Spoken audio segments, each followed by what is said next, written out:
Hi everyone, मैं सत्यम आज फिर आपके सामने हाजिर हूँ द हिंदू का एक एडिटोरियल लेके जिसमें हम लोग कुछ डिस्कशन करेंगे। आइए हम लोग टाइटल की ओर अग्रसर करते हैं और title is crystal clear. Free fall की बात की गई है। फ्री फॉल जो हम साइंस में पढ़ते हैं वो फ्री फॉल नहीं है। फ्री फॉल इंडिया और कनाडा के बीच का जो रिलेशंस है उस रिलेशंस में उस संबंध में काफ़ी गिरावटें आई हैं। तो उस फ्री फॉल की बात की जा रही है on the Canada India diplomatic row. जो राजनीतिक वाद विवाद है इंडिया और कनाडा के बीच में, उसके बारे में पढ़ना है और क्या तरीके अपनानी जानी चाहिए आइदर इंडिया के द्वारा और कनाडा के द्वारा। ये सारी चीज़ों पे हम लोग चर्चा करेंगे इस एडिटोरियल में। हम लोगों को पता है कि पिछले कुछ दिन पहले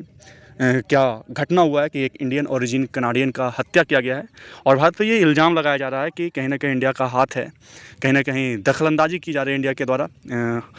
कनाडा की जो सॉवरेनिटी है, कनाडा की जो डिग्निटी है उसको उसको मानहानि पहुंचाने का ये कहीं ना कहीं एलिगेशंस लगाए जा रहे हैं। तो आइए हम लोग देखते हैं कि किस कदर इंडिया और जो कनाडा का रिलेशंस है वो नीचे आया है और कौन लोग हैं जो इससे सफ़र कर रहे हैं और क्या तरीके होने चाहिए जिससे ये रिलेशंस को सुधारा जाए।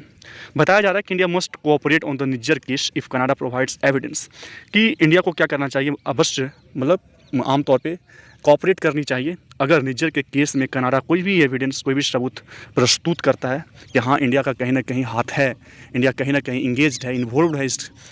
मर्डर केस में, तो इंडिया को इस बात के लिए कोऑपरेट करनी चाहिए।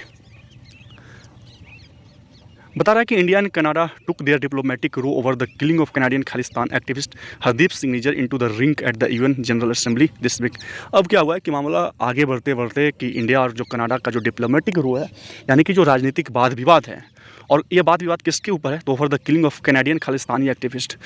हरदीप सिंह निज्जर, उनका जो मर्डर हुआ, तो ये जो बात है ये कहीं ना कहीं कहाँ चला गया, यूएन जनरल असेंबली में इस वीक चला गया है। फिर बताया जा रहा है कि एक्सटर्नल अफेयर मिनिस्टर, जो हमारे जो एक्सटर्नल अफेयर मिनिस्टर हैं एस जयशंकर प्रसाद, उन्होंने वार्न किया, उन्होंने आगाह किया, क्या आगाह किया कि the response to terrorism, extremism and violence, जो प्रतिक्रियाएं होती है टेररिज्म को लेकर, एक्सट्रीमिज्म को लेकर और वायलेंस को लेकर, तो ये प्रतिक्रिया शुड नॉट बी डिटरमाइंड। ये सारी प्रतिक्रियाएं ये सारी चीज़ों पे, उग्रवाद को लेकर, आतंकवाद को लेकर, हिंसा को लेकर, तो इस सारी चीज़ों पे जो प्रतिक्रियाएं हैं वो इस बात से डिटरमाइन नहीं होनी चाहिए कि पॉलिटिकल कन्वीनियंस क्या है, जो राजनीतिक रूप से कन्वीनियंस क्या है, क्या आराम से किया जा सकता है। तो इस बात से ये सारी चीज़ों पे जो फैसले होने चाहिए इस पे पूर्ण रूपेण खड़ा नहीं होनी चाहिए। In what seem to be a reference to India's concern over Khalistani extremism in Canada, और ये कहीं ना कहीं भारत की जो कंसर्न है, भारत की जो चिंताएँ हैं उसको भी कहीं ना कहीं प्रस्तुत करता है जो खालिस्तानी एक्सट्रीमिज्म है कनाडा में भारत को लेकर। ही एडेड दैट, उन्होंने इस बात का भी जिक्र किया, उस बात को भी कहा कि countries must not cherry pick when to respect territorial integrity and non interference in internal affairs. उन्हें कहा कि जब कंट्री की इंटरनल टेरिटरी की बात हो, टेरिटोरियल इंटीग्रिटी की बात हो, मतलब क्षेत्रीय जो इंटीग्रिटी है उसकी बात हो, अखंडता की बात हो, दखलंदाजी की बात हो, तो उस सारे अफेयर्स में चेरी पिक नहीं करना चाहिए, यानी अपने हिसाब से चीज़ों को नहीं संभालनी चाहिए कि क्या अच्छा है क्या ख़राब है। जो राजनीतिक तौर पे सही होनी चाहिए, जो डिप्लोमेटिक रूप से सही होनी चाहिए, वो सारी कदम उठानी चाहिए। एक क्लियर रेफरेंस, और ये क्लियर क्रिस्टल रेफरेंस था, संदर्भ था कि कनाडाज एलिगेशंस, जो कनाडा के द्वारा एलिगेशंस लगाए जा रहे हैं, जो लांछन लगाए जा रहे हैं इंडियन गवर्नमेंट एजेंट्स में, वर रिस्पॉन्सिबल फॉर निज्जर किलिंग, कि निज्जर के किलिंग में कहीं ना कहीं इंडियन गवर्नमेंट एजेंट का हाथ है, जिनका कि किलिंग किया गया था सरे में इन जून में। सरे में एक लाइट 4 व्हीलर है, वहीं पे उनका हत्या किया गया था उसी पे। तो उनमें जो इंडिया के ऊपर जो लांछन लगाए जा रहे हैं, इंडिया के ऊपर जो एलिगेशंस लगाए जा रहे हैं, इनका कहीं ना कहीं एक क्लियर रेफरेंस हमारे जयशंकर जी के द्वारा दिया गया है कि टेरिटोरियल इंटीग्रिटी हो या नॉन इंटरफेरेंस हो इंटरनल अफेयर्स में, आंतरिक मामलों में, तो वो कहीं ना कहीं अपने हिसाब से चेरी पिकिंग उसका नहीं करना चाहिए। कैनेडियन यूएन एम्बेसडर रॉबर्ट रे appeared in double down two Canadian allegations, और जो वहाँ के जो कौन है एम्बेसडर हैं, जो राजदूत हैं रॉबर्ट रे, वो अपीयर्ड, वो ऐसा प्रतीत हो रहे हैं कि जो एलिगेशंस लगाए गए हैं उनको कहीं ना कहीं बहुत डबल डाउन कर रहे हैं, बढ़ा रहे हैं, क्योंकि उन्होंने बोला, क्या बोला, he spoke about the extent to which democracies are under threat. उन्होंने इस बात का जिक्र किया कि जो डेमोक्रेसीज हैं वो किस हद तक है ना, किस कदर थ्रेट में है, किस कदर डेमोक्रेसीज पे खतरा है ड्यू टू फॉरेन इंटरफेरेंस, और किसके कारण, फॉरेन इंटरफेरेंस के कारण। ऐसी कुछ टिप्पणियाँ देने के बाद वो क्या कर रहे हैं कि जो एलिगेशंस हैं इंडिया के ऊपर वो और कहीं ना कहीं डबल डाउन हो रहा होता है, मीन्स और वो बढ़ता प्रतीत होता है। इन इफेक्ट अगर वास्तव में देखा जाए, द स्टेटमेंट रिफ्लेक्टेड द एम्पैसी, वो स्टेटमेंट जो है वो किस बात को रिफ्लेक्ट करता है, जो एम्पैसी है, जो गतिरोध हो चुका है भारत और इंडिया के रिलेशंस में, ट्रेड में जो स्टेलमेट आया है, उसके वो कहीं ना कहीं इस बात उस स्टेटमेंट से ये रिफ्लेक्ट होता है बिटवीन बोथ कंट्रीज, दोनों कंट्रीज के बीच में मोर देन 10 डेज, 10 दिनों से ज़्यादा हो गया है। और ये कब से, since Canadian prime minister Justin Trudeau made his claims in the Canadian parliament, जब से जो वहाँ के जो प्राइम मिनिस्टर हैं जस्टिन ट्रूडो ने, उन्होंने ये दावा किया कहाँ, अपने कैनेडियन पार्लियामेंट में, तो तब से जो स्टेलमेट है वो बढ़ता जा रहा है। After expelling each others diplomats, बहुत सारे डिप्लोमेट्स को बर्खास्त करने के बाद बर्खास्त किए। India and Canada have curtailed people to people ties, India और कनाडा ने कर्टिल किए, कटौती किए, पीपल और पीपल जो कॉमन जो टाइज होते हैं उसमें कटौती किए। जबकि इंडिया है सस्पेंडेड ऑल वीजाज, जबकि इंडिया ने क्या किया, सस्पेंड किया, निलंबित किया कैनेडियन वीज़ा को। Canada has put trade talk on hold, और कनाडा ने क्या किया, जो भी ट्रेड टॉक होने वाले थे उस सभी को होल्ड पे रख दिया है, उस सभी को निलंबित करके रखा गया है। These actions have been taken even before Canada has made any evidence of its allegations against India public, and New Delhi has reiterated that despite 2 visits by the Canadian National Security Advisor to discuss the Niger issue, no concrete evidence has been provided. Means ये जो actions जो Canada prime minister के द्वारा लिया गया है, has been taken, लिया गया before Canada has made any evidence, means Canada ने कोई एविडेंस प्रस्तुत करने से पहले ये क्लेम उनके द्वारा दिया गया। ये एक्शंस उनके द्वारा, सारे एक्शंस, ट्रेड पे होल्ड करना, पीपल टू पीपल टाइज को बंद करना, ट्रेड टॉक को बंद करना, ये सारे एक्शंस तब लिए जा चुके थे। मतलब कनाडा के द्वारा कोई भी जो एविडेंस है वो प्रस्तुत नहीं किए गए, उसके पहले ही ये सारे एक्शंस को मतलब ले लिए गए, सारे एक्शंस लिए गए against India. And New Delhi has reiterated, और न्यू दिल्ली ने इस बात को बार बार दोहराया है, रिटायरेट किया है कि despite 2 visits by the Canadian national security adviser, जो कनाडा के नेशनल सिक्योरिटी एडवाइज़र हैं वो 2 बार विजिट कर चुके हैं टू डिस्कस, किस लिए, ताकि वो डिस्कस कर सकें, बात विचार कर सकें, विमर्श कर सकें निज्जर का जो इशू है।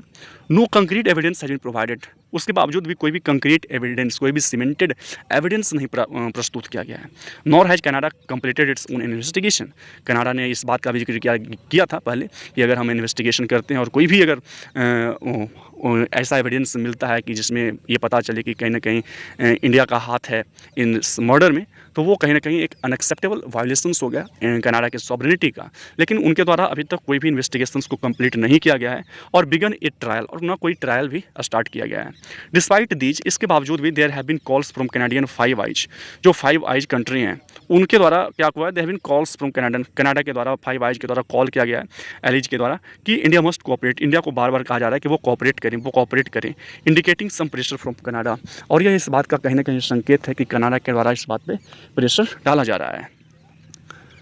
The only way out is for Canada to take the first step in proving its allegations, इस सारी चीज़ों से बाहर निकलने का एकमात्र जो उपाय है कनाडा के लिए वो ये है कि वो टेक फर्स्ट स्टेप्स, पहली स्टेप जो पहले कदम लेनी चाहिए वो है कि जो भी एलिगेशंस, जो भी लांछन लगाए गए हैं भारत पे, वो सारे लांछन को वो प्रूव करें, which in the absence of verifiable evidence, जो लांछन बिना कोई वेरीफेबल एविडेंस के लगाए गए थे भारत पे,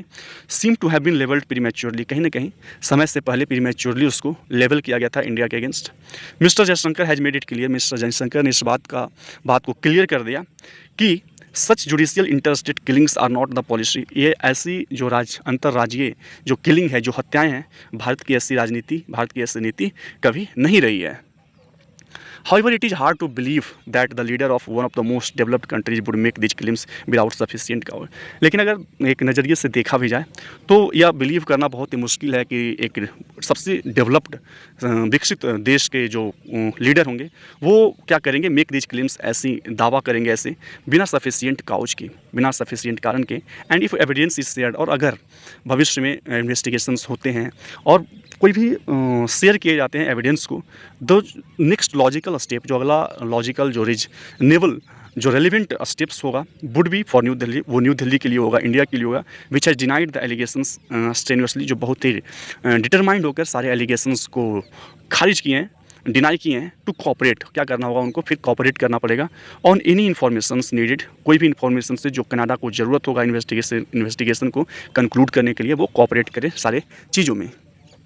India's grievances, against Canada for soft pedalling. India ने हमेशा से ये ग्रीवांस किया है कि कनाडा जो है वो सॉफ्ट पेडलिंग कर रहा है ना, मीन्स ये सब चीज़ों को बहुत ही हल्के में ले रहा है। किस चीज़ों को, तो जो इशू है खालिस्तान एक्सट्रीमिज़म का, उसको बहुत हल्के में ले रहा है। एंड प्रोवाइडिंग सेफ़ हेवेंस, और कहीं ना कहीं वैसे लोगों को कनाडा सेफ़ हेवेंस प्रदान कर रहा है, मीन्स पनाह प्रदान कर रहा है, एक सुरक्षित माहौल मुहैया करवा रहा है कनाडा